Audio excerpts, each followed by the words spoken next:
Hi good evening ಎಲ್ರಿಗೂ ಹೇಗಿದ್ದೀರಾ? ತಾಜೀಸ್ kitchen YouTube ಚಾನೆಲ್ಗೆ ತಮಗೆಲ್ರಿಗೂ ಸ್ವಾಗತ. ಇವತ್ತಿನ ವಿಡಿಯೋದಲ್ಲಿ ಮನೆಯಲ್ಲೇ ಇರುವಂಥ ಇಂಗ್ರೀಡಿಯೆಂಟ್ಸನ್ನು ಯೂಸ್ ಮಾಡಿಕೊಂಡು ಯಾವ ಥರ ಹೋಮ್ ಮೇಡ್ ಆಗಿರುವಂಥ ಚಿಕನ್ ಮಸಾಲ ಪೌಡ್ರನ್ನು ಮಾಡ್ಬೋದು ಅಂತ ಹೇಳಿ ಇವತ್ತಿನ ವಿಡಿಯೋದಲ್ಲಿ ತೋರಿಸ್ತೇನೆ. ಹಾಗೆ ವಿಡಿಯೋವನ್ನು ಎಲ್ಲೂ ಸ್ಕಿಪ್ ಮಾಡದೆ ಪೂರ್ತಿಯಾಗಿ ನೋಡಿ. ಇಷ್ಟ ಆಯಿತು ಅಂದರೆ ಲೈಕ್ ಮಾಡಿ, ಹಾಗೆ ಫ್ಯಾಮಿಲಿ ಫ್ರೆಂಡ್ಸಿಗೆಲ್ಲ ವಿಡಿಯೋವನ್ನು ಶೇರ್ ಮಾಡಿ. ಹಾಗೆ ನೀವಿನ್ನೂ ನಮ್ಮ ಚಾನೆಲ್ಗೆ ಸಬ್ಸ್ಕ್ರೈಬ್ ಮಾಡಲಿಲ್ಲ ಅಂದರೆ ಖಂಡಿತ ನಮ್ಮ ಚಾನೆಲ್ಗೆ ಸಬ್ಸ್ಕ್ರೈಬ್ ಮಾಡ್ಕೊಳ್ಳಿ. ಓಕೆ ಸ್ನೇಹಿತರೆ, ವಿಡಿಯೋವನ್ನು ನೋಡ್ಕೊಂಡು ಬರೋಣ. ಇವಾಗ ನಾನು ಈ ಒಂದು ಮಸಾಲ ಪೌಡ್ರನ್ನು ರೆಡಿ ಮಾಡಲಿಕ್ಕೋಸ್ಕರ ಮೆಣಸು ತೆಗೆದಿದ್ದೇನೆ. ಇದರಲ್ಲಿ 15 ಆಗುವಷ್ಟು ಮೆಣಸಿದೆ. ಇದನ್ನು ಚೆನ್ನಾಗಿ ಹುರ್ಕೊಳ್ಬೇಕು. ಹಾಗೆ ನಾನಿಲ್ಲಿ ಕರಿ ಲೀವ್ಸ್ ಕೂಡ ತೆಗೆದಿದ್ದೇನೆ. ನಾನಿಲ್ಲಿ ಒಂದು ಮುಷ್ಟಿ ಆಗುವಷ್ಟು, ಜಾಸ್ತಿ ಏನಿಲ್ಲ, ಅಷ್ಟು ಕರಿ ಲೀವ್ಸನ್ನು ತೆಗೆದಿದ್ದೇನೆ. ಇದನ್ನು ಚೆನ್ನಾಗಿ ಸ್ವಲ್ಪ ಹೊತ್ತು ಫ್ರೈ ಮಾಡ್ಕೊಳ್ಳಿ. ಆಯಿಲ್ ಏನು ಹಾಕಬೇಕಂತಿಲ್ಲ.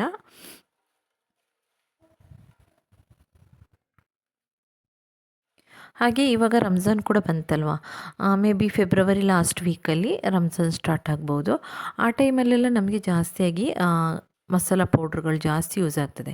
ಏನಾದರೂ ಫ್ರೈ ಮಾಡಲಿಕ್ಕೆಲ್ಲ ಜಾಸ್ತಿ ಇರ್ತದಲ್ವ, ಆ ಟೈಮಲ್ಲೆಲ್ಲ ಜಾಸ್ತಿ ಯೂಸ್ ಆಗ್ತದೆ. ಅಂಥ ಟೈಮಲ್ಲಿ ನಾವು ಮನೆಯಲ್ಲೇ ಈ ಥರ ಪ್ರಿಪ್ರೇಷನ್ ಮಾಡಿಕೊಂಡ್ರೆ ತುಂಬಾ ಚೆನ್ನಾಗಿರ್ತದೆ, ಹೆಲ್ದಿಯಾಗಿರ್ತದೆ, ಆಮೇಲೆ ಹೈಜಿನಿಕ್ ಆಗಿರ್ತದೆ. ಆಮೇಲೆ ಏನು ಪ್ರಿಸರ್ವೇಟಿವ್ಸ್ ಏನು ಯೂಸ್ ಮಾಡದೇ ಇರುವಂಥ ಪೌಡರ್ಗಳನ್ನು ನಮಗೆ ಯೂಸ್ ಮಾಡ್ಬೋದು, ಮನೆಯಲ್ಲೇ ನಮಗೆ ರೆಡಿ ಮಾಡ್ಕೊಳ್ಬೋದು.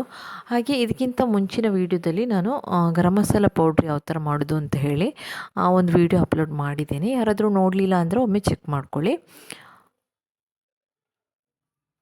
ನೋಡಿ, ನಾನಿಲ್ಲಿ ವೀಡಿಯೋದಲ್ಲಿ ತೋರಿಸ್ತಾ ಇದ್ದೀನಲ್ವ, ಇದು ಸೀದೋಗಿ ಬಿಡಬಾರ್ದು. ಮೀಡಿಯಮ್ ಫ್ಲೇಮಲ್ಲಿಟ್ಟು ಇದನ್ನೆಲ್ಲ ಫ್ರೈ ಮಾಡ್ಕೊಳ್ಳಿ. ಮೀಡಿಯಮ್ ಅಥವಾ ಸ್ಲೋ ಆಗಿಟ್ಕೊಂಡು ಫ್ರೈ ಮಾಡಿದರೂ ಓಕೆ. ನೋಡಿ, ಈ ಥರ ಆಗಬೇಕು. ನಾವು ವಿಡಿಯೋದಲ್ಲಿ ತೋರಿಸ್ತಾ ಇದ್ದೀನಲ್ವ, ಇದೇ ಥರ ಆಗಬೇಕು. ಇವಾಗ ನೋಡಿ, ಇದು ಫ್ರೈ ಆಗಿದೆ. ಇದನ್ನು ನಾನು ಒಂದು ಪ್ಲೇಟಿಗೆ ರಿಮೂವ್ ಮಾಡ್ಕೊಳ್ತಾ ಇದ್ದೇನೆ.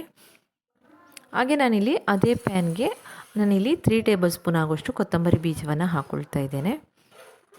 ಇದನ್ನು ಕೂಡ ಅದೇ ಥರ ಮೀಡಿಯಮ್ ಫ್ಲೇಮಲ್ಲಿಟ್ಟು ಚೆನ್ನಾಗಿ ಇದನ್ನು ಫ್ರೈ ಮಾಡ್ಕೊಳ್ಳಿ. ಎಲ್ಲವನ್ನು ನಾನಿಲ್ಲಿ ಬೇರೆ ಬೇರೆಯೇ ಇದನ್ನು ಫ್ರೈ ಮಾಡ್ಕೊಳ್ತಾ ಇದ್ದೇನೆ. ಒಂದೊಂದು ಥರ ಫ್ರೈ ಆಗ್ತದೆ. ಅದಕ್ಕೋಸ್ಕರ ನಾನು ಎಲ್ಲವನ್ನು ಒಮ್ಮೆಗೆ ಹಾಕ್ಕೊಂಡು ಫ್ರೈ ಮಾಡ್ತಾಯಿಲ್ಲ, ಎಲ್ಲ ಬೇರೆ ಬೇರೆ ಹಾಕ್ಕೊಂಡು ಫ್ರೈ ಮಾಡ್ಕೊಳ್ತಾ ಇದ್ದೇನೆ.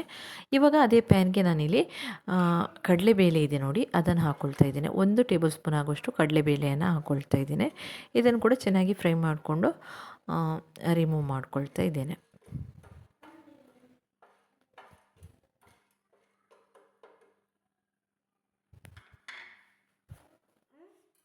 ಇವಾಗ ಇದು ಫ್ರೈ ಆಗಿದೆ. ಇನ್ನು ಇದಕ್ಕೆ 1 ಟೇಬಲ್ ಸ್ಪೂನ್ ಆಗುವಷ್ಟು ಉದ್ದಿನ ಬೇಳೆ ಇದೆ ನೋಡಿ, ಅದನ್ನು ಹಾಕ್ಕೊಳ್ತಾ ಇದ್ದೇನೆ.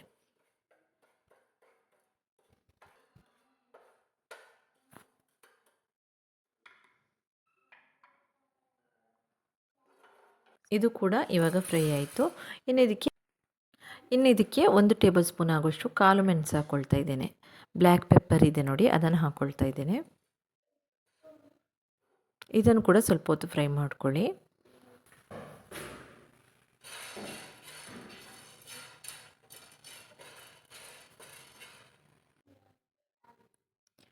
ಇವಾಗ ಮೆಣಸು ಫ್ರೈ ಆಯಿತು, ಅದನ್ನು ಕೂಡ ರಿಮೂವ್ ಮಾಡ್ಕೊಂಡಿದ್ದೇನೆ. ಇನ್ನು ಇದಕ್ಕೆ 3 ಟೇಬಲ್ ಸ್ಪೂನ್ ಆಗುವಷ್ಟು ಬಡಿಸೊಪ್ಪನ್ನು ಹಾಕ್ಕೊಳ್ತಾ ಇದ್ದೇನೆ.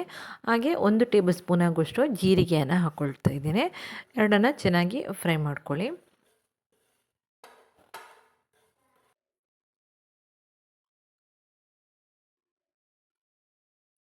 ಇವಾಗ ಇದು ಕೂಡ ಫ್ರೈ ಆಗಿದೆ, ಇದನ್ನು ಕೂಡ ರಿಮೂವ್ ಮಾಡ್ಕೊಳ್ತಾ ಇದ್ದೇನೆ. ಇವಾಗ ನಾನು ಅದೇ ಪ್ಯಾನ್ಗೆ ಸ್ಪೈಸಸ್ ಹಾಕ್ಕೊಳ್ತಾ ಇದ್ದೇನೆ. ನಾನಿಲ್ಲಿ ಚಕ್ಕೆ ತೆಗೆದಿದ್ದೇನೆ, ಒಂದು 4 ಪೀಸ್ ಆಗುವಷ್ಟು. ಹಾಗೆ 1 ಟೇಬಲ್ ಸ್ಪೂನ್ ಆಗುವಷ್ಟು ಲವಂಗ ತೆಗೆದಿದ್ದೇನೆ. ಆಮೇಲೆ 1.5 ಟೇಬಲ್ ಸ್ಪೂನ್ ಆಗುವಷ್ಟು ಏಲಕ್ಕಿ ತೆಗೆದಿದ್ದೇನೆ. ಆಮೇಲೆ 2 ಸ್ಟಾರ್ ಕೂಡ ತೆಗೆದಿದ್ದೇನೆ. ಆಮೇಲೆ ಬೇ ಲೀಫ್ ಇದ್ದರೆ ನಿಮ್ಮ ಹತ್ರ ಅದನ್ನು ಕೂಡ ಹಾಕ್ಕೊಳ್ಳಿ. ಇವಾಗ ಇದನ್ನು ಚೆನ್ನಾಗಿ ಫ್ರೈ ಮಾಡ್ಕೊಳ್ಳಿ. ಈ ಸ್ಪೈಸಸ್ ಇದೆ ನೋಡಿ, ಇದನ್ನು ಫ್ರೈ ಮಾಡ್ತಿರುವಾಗ ತುಂಬ ಒಳ್ಳೆ ಸ್ಮೆಲ್ ಬರ್ತದೆ. ಆವಾಗ ನಿಮಗೆ ಇದನ್ನು ರಿಮೂವ್ ಮಾಡಿಕೊಂಡ್ರಾಯ್ತು.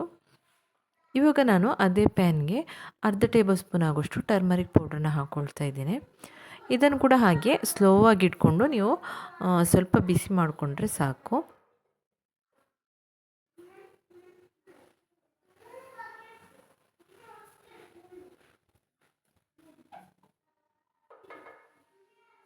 ಇವಾಗ ಇದು ಕೂಡ ಬಿಸಿಯಾಗಿದೆ, ಇದನ್ನು ಕೂಡ ರಿಮೂವ್ ಮಾಡ್ಕೊಳ್ತಾ ಇದ್ದೇನೆ.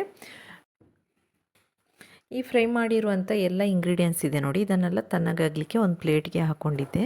ಇವಾಗ ಇದೆಲ್ಲ ತಣ್ಣಗಾಗಿದೆ. ಇದನ್ನು ನಾನು ಮಿಕ್ಸಿ ಜಾರ್ಗೆ ಹಾಕ್ಕೊಂಡು ಇದನ್ನು ಪೌಡ್ರ್ ಮಾಡ್ಕೊಳ್ತಾ ಇದ್ದೇನೆ. ನಿಮಗೆ ಎಲ್ಲವನ್ನು ಒಮ್ಮೆಗೆ ಹಾಕ್ಕೊಳ್ಳಿಕ್ಕೆ ಆಗಲಿಲ್ಲ ಅಂದರೆ 2 ಬ್ಯಾಚ್ ಮಾಡಿಕೊಂಡು ಆ ಥರ ಕೂಡ ಮಾಡ್ಕೊಳ್ಬೋದು. ನಾನಿಲ್ಲಿ ಎಲ್ಲವನ್ನು ಒಮ್ಮೆಗೆ ಹಾಕ್ಕೊಂಡು ಪೌಡರ್ ಮಾಡ್ಕೊಳ್ತಾ ಇದ್ದೇನೆ.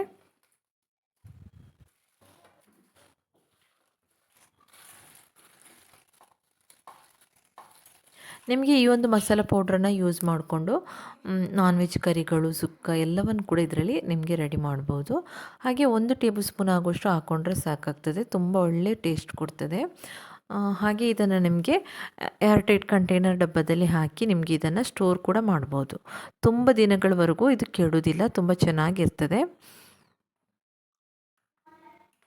ಓಕೆ ಸ್ನೇಹಿತರೆ, ಇವತ್ತಿನ ವಿಡಿಯೋ ಇಷ್ಟೇ. ಇವತ್ತಿನ ವಿಡಿಯೋ ನಿಮ್ಮೆಲ್ಲರಿಗೂ ಇಷ್ಟ ಆಗಿದೆ ಅಂತ ಅಂದ್ಕೊಳ್ತೇನೆ. ಇಷ್ಟ ಆದರೆ ದಯವಿಟ್ಟು ಲೈಕ್ ಮಾಡಿ, ಹಾಗೆ ಫ್ಯಾಮಿಲಿ ಫ್ರೆಂಡ್ಸಿಗೆಲ್ಲ ವಿಡಿಯೋವನ್ನು ಶೇರ್ ಮಾಡಿ.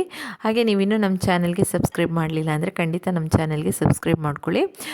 ನೆಕ್ಸ್ಟ್ ಇಂಟ್ರೆಸ್ಟಿಂಗ್ ಆಗಿರುವಂಥ ಇನ್ನೊಂದು ವಿಡಿಯೋದಲ್ಲಿ ನಾನು ನಿಮಗೆ ಮತ್ತೆ ಸಿಗ್ತೇನೆ ಇನ್ಶಾಅಲ್ಲಾ. ಅಲ್ಲಿವರೆಗೂ take care, bye. Thanks for watching.